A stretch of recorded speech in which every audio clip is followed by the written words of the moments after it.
Hi and good day everyone. My name is Tari Kumar and my group members are Atira bin Idros, Muhammad Bira bin Abdul Rahman, Edmund Low Ziful and Tarini Mariapan. Today we are going to present about Nike and the economics of demand, which is consumer behavior and market trends. Assalamualaikum. My name is Muhammad Mira bin Abdul Rahman. My meeting number is 310061. Let me begin with a brief background of Nike. Nike is one of the largest and most respected companies, particularly in the sportswear and fashion industry. The company was originally founded as Blue Ribbon Sports in January 1964 by Phil Knight and Bill Bowman. Later, in May 1971, it was renamed Nike, inspired by the Greek goddess of victory. This name reflects the brand image of strength, achievement, and success. Over the past 15 years, Nike has grown from a small sportswear business into a global powerhouse, serving millions of customers worldwide and become a leader in the athletic apparel market. One of Nike's greatest strengths is its commitment to innovation and technology. For more than 30 years, Nike research team has been developing scientific solutions to improve both athletic performance and customer experience. The team consists of experts from various fields, including biomechanics, physics, mathematics, and engineering, who work together to create innovative products. A well-known example is Nike Air Cushioning technology, which provides better comfort and support for athletes and consumers. By continuously investing in research and development, Nike ensures that its products remain competitive and meet changing customer needs.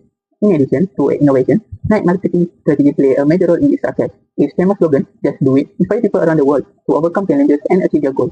Nike also collaborates with globally recognized athletes such as Cristiano Ronaldo, Michael Jordan, and Serena Williams. This partnership strengthens the brand's credibility and helps Nike maintain its position as a leader in the sportswear industry. Alright, my name is Tari Kumar. My matrix number is 310253. Next, I would like to continue our presentation with company's product.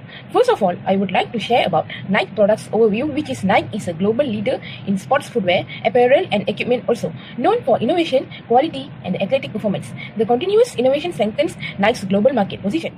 Firstly, iconic footwear line, starting with Air Force 1, classic basketball-inspired sneaker, Air Jordan, premium collection created with Michael Jordan, Air Max, where features visible air cushioning technology, Nike Dunk, popular lifestyle and skateboarding shoe, and finally, running series and also Metfit, which is designed for strength training and CrossFit. Secondly, advanced sneaker technologies, starting with Nike Air, which is lightweight cushioning for comfort, Flyknit, which is breathable and lightweight upper material. Next, Zoom X and React Form, which is high energy retain and responsiveness. And lastly, 3D printed components, which used for innovative and ultralight footwear designs. Lastly, other Nike products, starting with sandals and slides, which including Nike off-court slides. Next, sport-specific footwear for football, basketball, tennis, golf, and trail running shoes. Apparel such as hoodies, jackets, socks, and sportswear. Lastly, accessories like bags and other athletic essentials. Next, I would like to talk about demand theory. What is demand? Demand is the quantity of goods consumers are willing and able to buy at different prices. For Nike, demand is driven by strong brand reputation, celebrity endorsements, and consumer purchasing power. Now we are going to discuss about key factors that affecting Nike's demand. First, price elasticity. Nike products, especially Air Jordans, often have inelastic demand. Loyal customers continue purchasing even when price increases. Secondly, consumer preference. Popularity is influenced by brand image, athlete endorsements, and the cool factor. Customers are willing to pay premium prices for Nike products. Third, consumer income. Higher income leads to increased demand for Nike's footwear and apparel.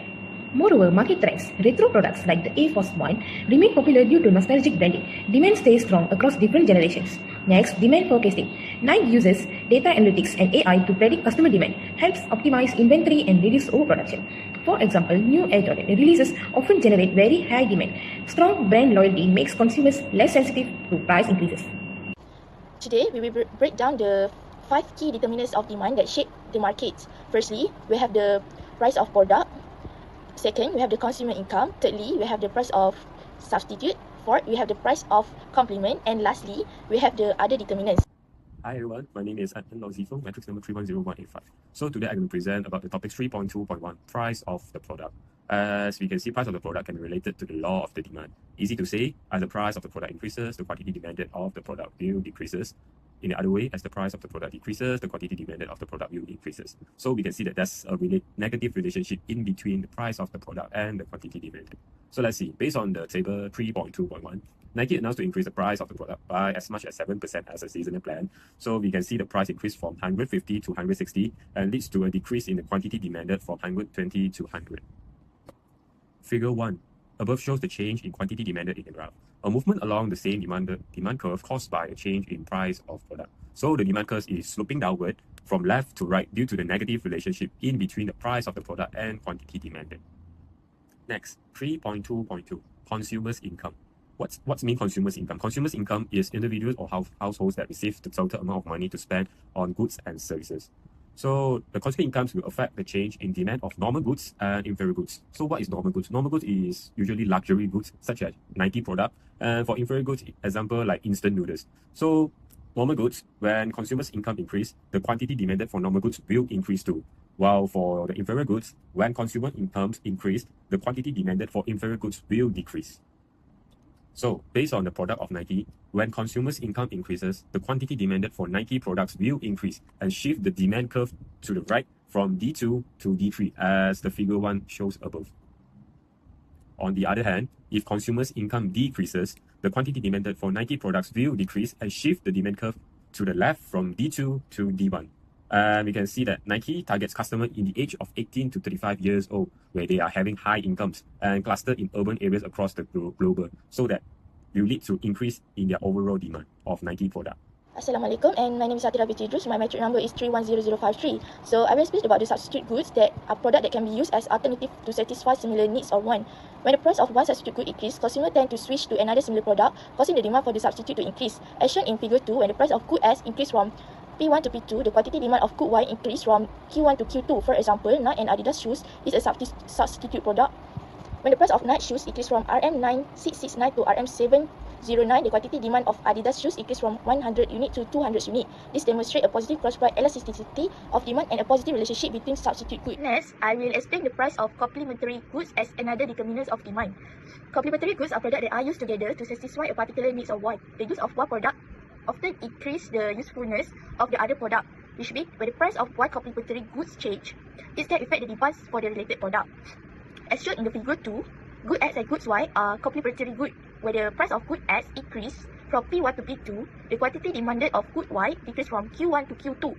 This shows a negative relationship between the price of one good and the demand for its complement. This relationship is measured by cross-price elasticity of demand, which is a negative for complementary goods. A negative cross-price elasticity means that when the price of one product rise, the demand for its complementary goods product are fall. For example, consider Nike shoes as good X and Nike sock as a goods Y. These products are often purchased together. When the price of Nike shoes increase from RM669 to RM709, some consumers may decide not to purchase the shoes. So, they are also likely less to buy the Nike sock. So, consequently, the quantity demanded of Nike sock decreased from 20 unit to 10 unit. This demonstrates the negative relationship between complementary goods, where an increase in the price of one product can lead to the decrease in the demand for its complement. In conclusion, the price for complementary goods is an important determinant of demands. When the price of one complementary goods product increases, consumers tend to buy less of both products, causing the demands for the related complementary goods to decrease. Next, 3.2.5, others determinants. What's the other determinants that will affect the quantity demand of Nike product? First, collaboration with celebrities. Nike has collaboration with some celebrities such as Michael Jordan, Cristiano Ronaldo, and Serena Williams and LeBron James. And research found that 70% of consumers feel more stick to the brands when celebrities are part of it. So when the consumers idol wearing Nike, and they also tend to have one same as their idol. So this will lead to an increase of demand. Second, slogan, just do it. Nike built itself a significant brand that is recognized around the world with a slogan, just do it.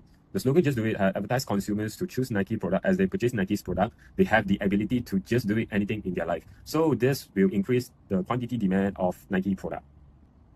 Thirdly, product innovation. Nike produce products that can last long and innovate better shoes with the greatest technology to satisfy consumers' needs.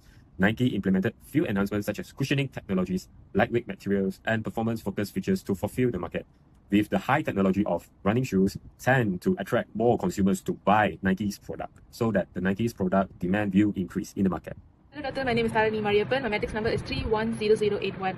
So today I'll be presenting on the promotional program that Nike can be carried out to increase their sales. I personally believe that a good promotion plays a crucial role in driving the customer's demand, but it also can be said as a lifeblood of a business success. So Nike also has one of the most dynamic promotional techniques that they have. So I believe that the good promoting is just not about to uplift the demand of a product, but it also uplifts the brand's overall value and the professional in the minds of a customer. So I would like to talk about the 4 types of promotional program that Nike carry out is to increase their sales and attract the customers.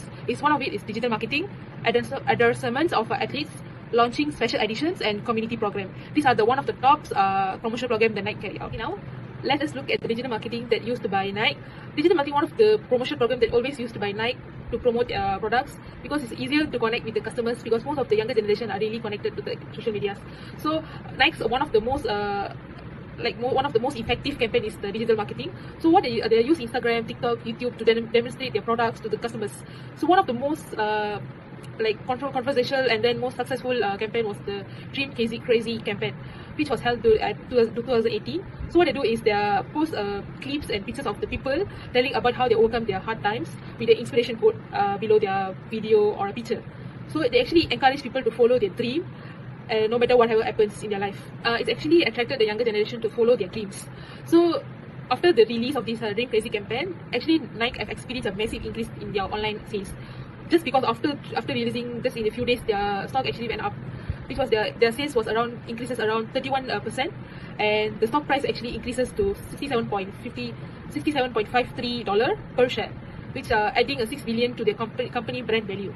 So I believe it's actually one of the most effective way of promotional that did by Nike to increase their sales and to attract the customers' loyalty. Let us look at the announcements of athletes. This just means the collaboration with the top and famous athletes.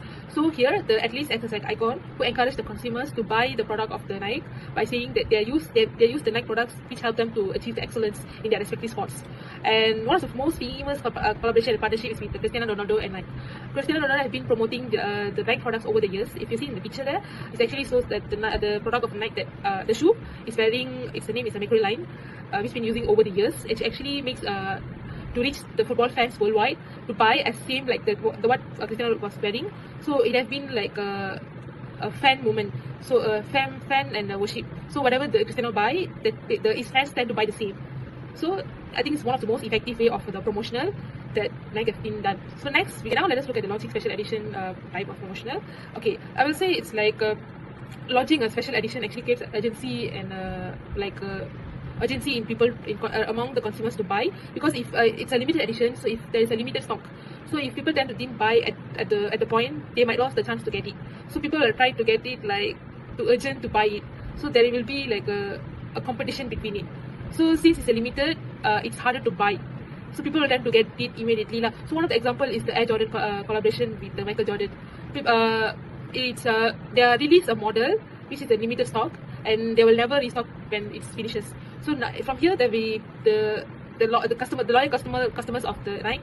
They'll have the sense of urgent to buy the products immediately before it's run out of stocks. But not least, let us look at the last promotion program that Nike can be done to promote their product is by launching a marketing programs involving the community. So it's fair that Nike can sponsor some local sports or fitness club where people or the participants will have the opportunity to wear them. And not only that, it doesn't not only advertise their brand, but it also promote the healthy lifestyle among the participants.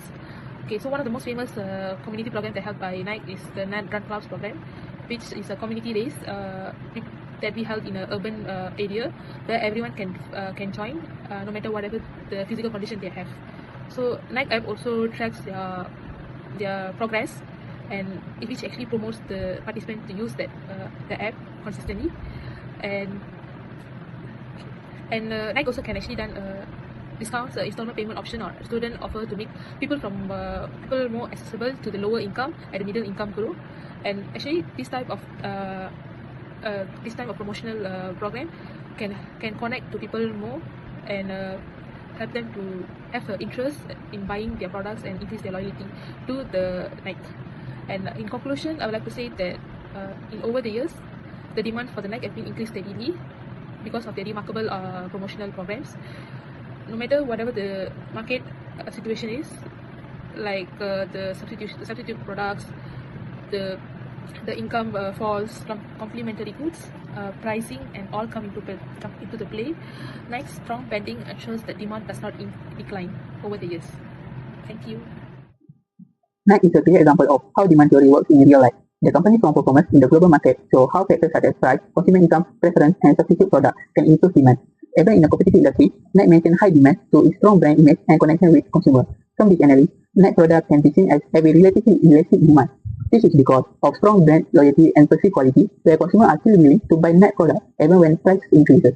At the same time, changes in income and fashion trends also affect demand, showing that Nike products can be considered normal goods. The relationship between Nike and its competitors, as well as complementary goods like sports supplements, also help explain how demand theory applies in real-life market. In addition, Nike promotional strategies play an important role in increasing demand. Through social media marketing, athlete endorsement, and limited edition releases, Nike influences consumer choices beyond just price factor. Overall, Nike's success is not only about selling products, but also understanding consumer behavior and adapting to market changes. This shows how demand theory helps explain business success in a competitive environment. That's all from us. Thank you.